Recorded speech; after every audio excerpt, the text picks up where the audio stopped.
Bonjour, je suis David Fumet et je vais vous présenter le TPL MMS que j'ai réalisé en collaboration avec Benoît Doré. Donc la première partie était de créer un beat, donc nous cliquons sur notre ligne de percussion. Nous choisissons les samples de batterie que nous désirons. En cliquant sur les cases, nous choisissons quand est-ce que le sample va être joué.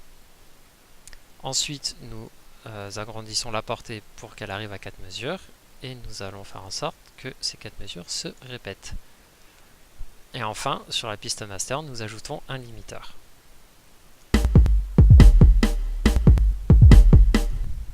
Nous allons maintenant modifier l'enveloppe de notre triple oscillator. Comme ça, lorsque l'on jouera, l'instrument ne craquera pas. Donc on va augmenter son attaque et sa release. Ensuite, nous allons créer une note glissando.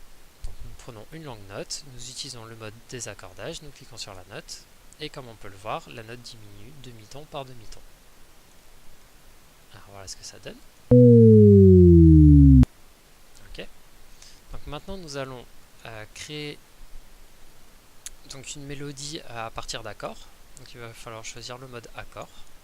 Ici, on va prendre le mode majeur par exemple.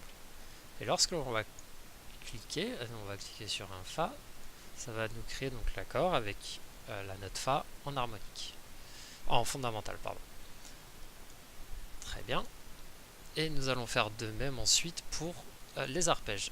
Alors, la seule différence, c'est qu'au lieu de simplement cliquer sur la note, donc là le Fa, au lieu de faire un simple clic, nous allons garder la touche Shift enfoncée et ça nous fera l'arpège de cet accord.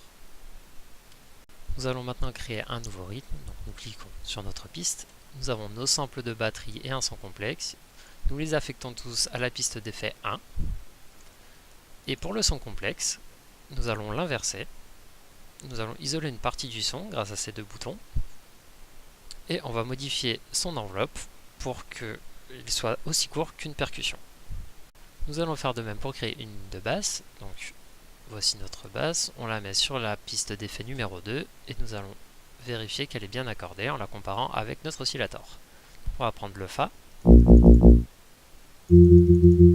voyons que c'est accordé puisque nous avons modifié ce petit carré vert pour accorder la note. Ensuite, on va modifier l'enveloppe donc avec un peu plus d'attaque et de release pour éviter les craquements. Et avec le piano roll, nous allons pouvoir composer notre mélodie. Nous allons maintenant créer une piste de string. Donc nous la mettons sur le canal d'effet 3 et nous allons modifier son enveloppe pour lui donner une attaque lente et un release lent. On va également faire en sorte qu'à chaque fois qu'on joue une note, les deux octaves supérieures soient également jouées grâce à cette fonction. Voilà. Nous allons maintenant ajouter un filtre passe-bas et sur la piste 3, nous allons ajouter une reverb. Maintenant, nous avons tout ce qu'il faut pour pouvoir créer notre piste. Nous allons maintenant créer une nouvelle basse que nous allons mettre sur la piste d'effet numéro 4 et nous allons ajouter un arpège synchronisé sur le tempo. Pour ça, on va dans fonction arpège, on active arpège et sur temps, on fait un clic droit, synchroniser sur 16e de note. Ensuite, nous allons ajouter une modulation sur la fréquence de coupure d'une amplitude de 20%.